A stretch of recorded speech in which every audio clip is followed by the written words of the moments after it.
Et puis cette question à présent dans ce journal, l'État guinéen fait-il face actuellement à des difficultés financières liées au paiement des fonctionnaires? En tout cas, ils sont nombreux ces enseignants qui n'ont pas reçu leur salaire du mois de janvier. À cela s'ajoute la situation des enseignants contractuels dont les primes d'incitation peinent encore à être payées. L'État guinéen et la difficulté financière qui agace le corps enseignant, c'est un sujet grand format signé Tomo Traoré. On n'en parle peut-être pas assez, mais la situation devient de plus en plus chaotique pour les enseignants de Guinée.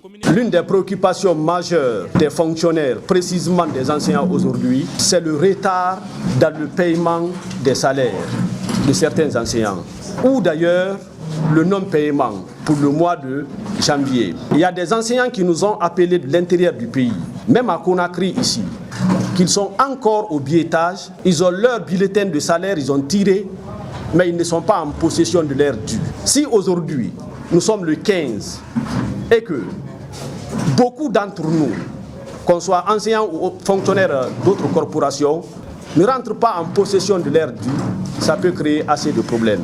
C'est pourquoi nous interpellons le gouvernement à prendre toutes les dispositions nécessaires pour que ces fonctionnaires-là soient rétablis dans leurs droits. C'est une préoccupation du SLEG.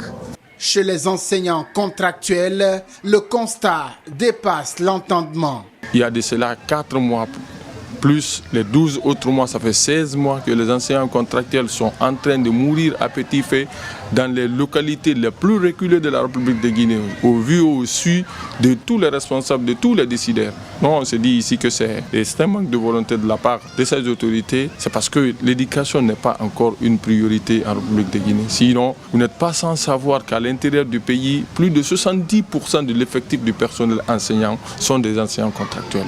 Ça, je le dis à qui veut l'entendre. L'autre chose qu'il dénonce et à qui veut l'entendre, c'est le protocole d'accord paraphé en fin d'année dernière avec le gouvernement qui peine à être appliqué. Plus tard, le 31 décembre, devrait trouver que tous les points mentionnés dans le protocole devaient être exécutés, qu'à partir du mois de fin janvier, les enseignants contractuels devaient rentrer en possession de leur premier salaire. Mais très malheureusement, jusqu'à présent, il n'y a aucune visibilité dans l'exécution de l'accord du 27 octobre 2023. Parce que dans l'accord, il était prévu qu'il faut attribuer un numéro matricule à tous les enseignants contractuels qui seront identifiés. L'identification est terminée, ça c'est déjà acquis, mais aussi procéder à l'engagement de toutes ces personnes à la fonction publique. Mais très malheureusement, il y a une cacophonie au niveau du MEPUA, parce que tout le problème c'est à ce niveau. S'ils ont la volonté et que l'éducation est une priorité, ils doivent accepter de payer les enseignants contractuels à la valeur de leurs efforts. C'est extrêmement important.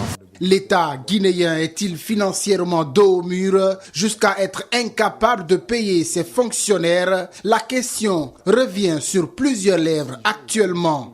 La table ronde des bailleurs à Dubaï conclut, nous apprentons, sur 7 milliards de dollars. Pourrait-elle pallier aux nombreuses faillites auxquelles il est confronté? En tout cas, le corps enseignant, réuni autour de l'intersyndicale de l'éducation, solidaire au mouvement syndical guinéen, n'a toujours pas dit son dernier mot.